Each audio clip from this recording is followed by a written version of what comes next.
William began his journey on the city of Auckland, where he'll try to find the reality of the Maoris living in the past and future.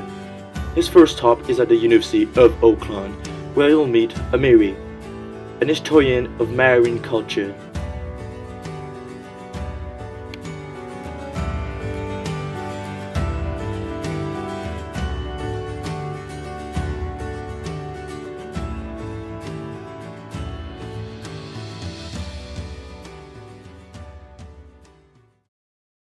Hi William, welcome to the University of New Zealand. I hope the travel has not been too rough. It's a pleasure to finally meet you, Amory. The travel is going very well. Now, can I ask you to explain me about the first arrival of the European on New Zealand floor? Yeah, sure. It's a pretty good question you're asking here, William, because the arrival of the European has made a major impact on the Maori land and culture. After exploring the New Zealand coast, Captain Cook headed back to Europe with plenty of information on the New Zealand he has discovered.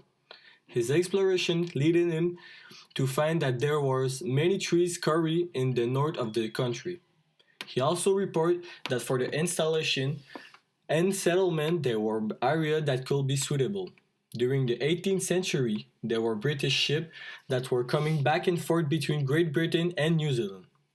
They were bringing back the jackpot tons of timber. Around the 19th century, American and British ships could be seen frequently around the New Zealand water. Whalers had seen a magnificent opportunity, fresh water that haven't been or nearly touched by fishermen. The first tribe to feel the European arrival was the Naputi. The chief of this tribe was Onga Hika. He was aggressive but also ambitious. With the arrival of the European technology, he took the opportunity and he traded with Europeans for guns and terrorized the tribes in the south. Wow, that was really well explained.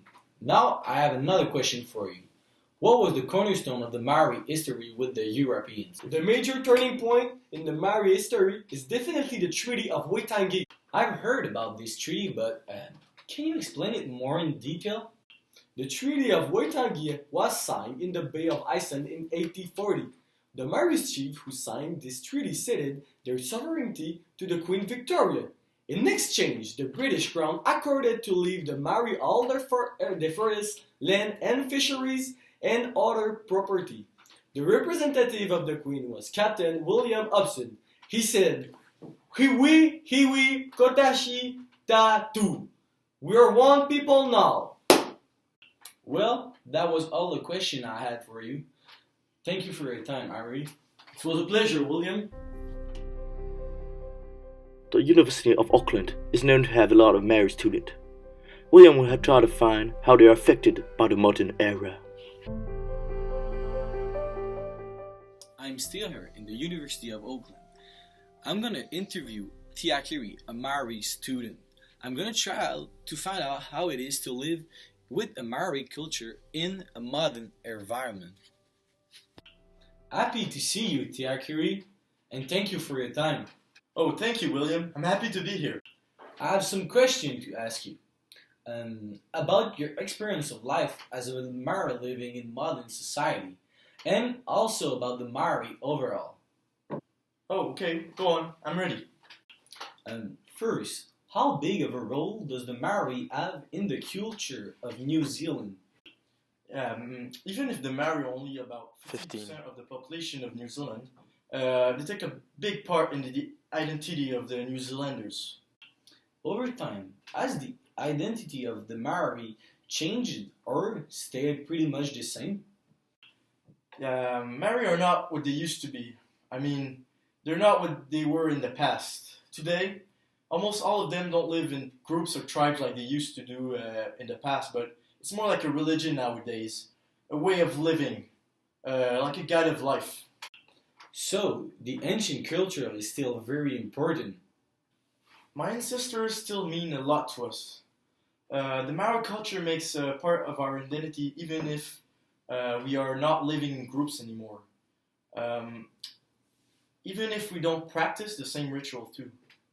What are some practices that come from your ancestor that are still done today?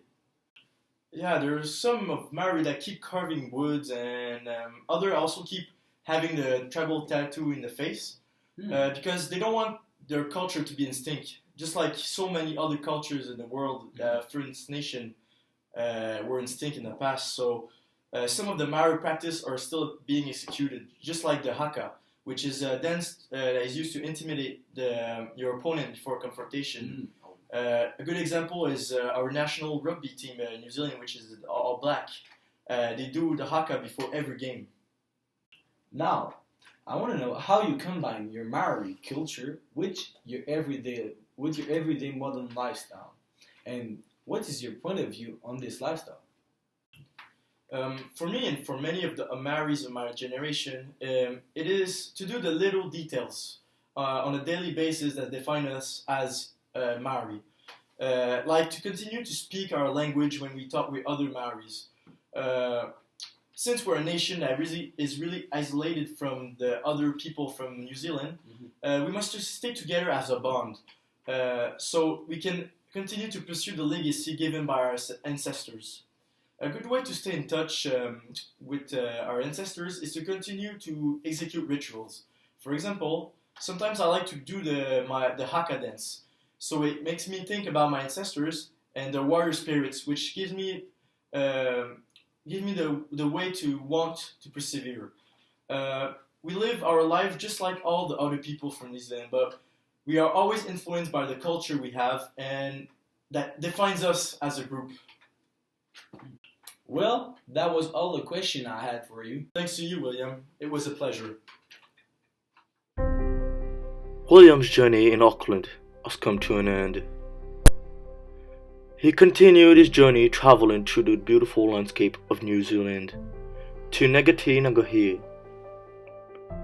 This is where he will meet Maxwell, a Maori tribe leader, to discover how he lives in the modern era.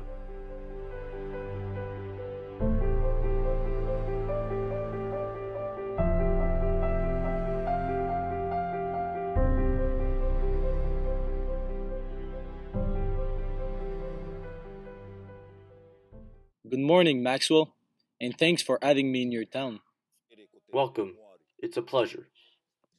So tell me, where are we today? We are at Ngati Nagahie. Can you tell us about your town? The sub-tribe is Ngati Nagahie. The main tribe is Te Wakata Hoe. Matatua is the canoe. And what about geological emplacement? What is surrounding your village? The main mountain here in Ngati Nagahie is Mongarangi. Now, let's talk about the Maori culture. I want to know when you first started to practice the Maori culture. It wasn't until I arrived at the university that I have heard about the Maori knowledge. Does this mean that not many people have the Maori knowledge? If you ask any of these people that runs the Maori, that practice the protocols, that sits on their ratter's bench, that calls on visitors, the hands that prepare food, those who practice protocol.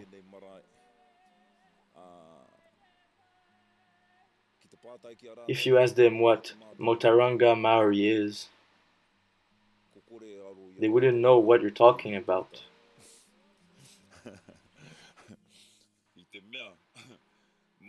All they know is what it needs to be done, the helpful manner of the Maori. So, how is it possible to attain the Maori knowledge? You can't attain Maori knowledge from a book. It's not as if you can buy a drink from the shop, drink it, and then be bestowed with the Maori wisdom. No, you must sit in the ancient school of learning.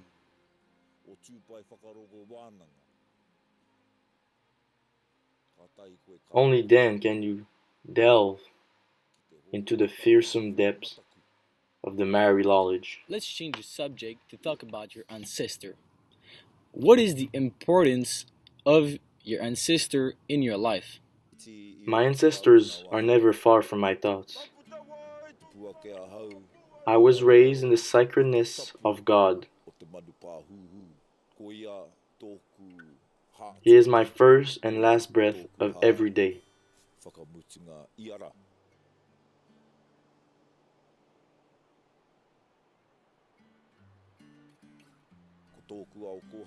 My ancient world and my contemporary world flow together.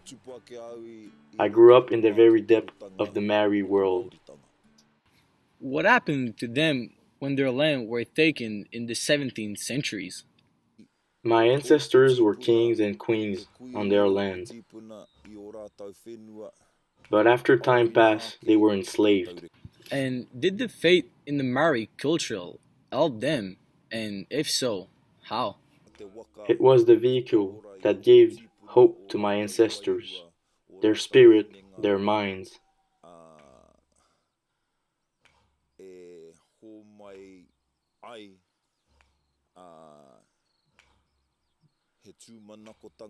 It gave them hope.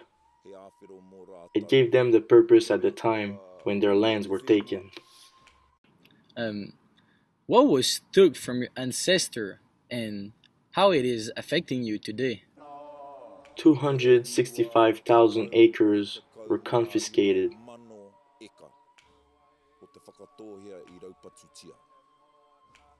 And my tribe remained landless.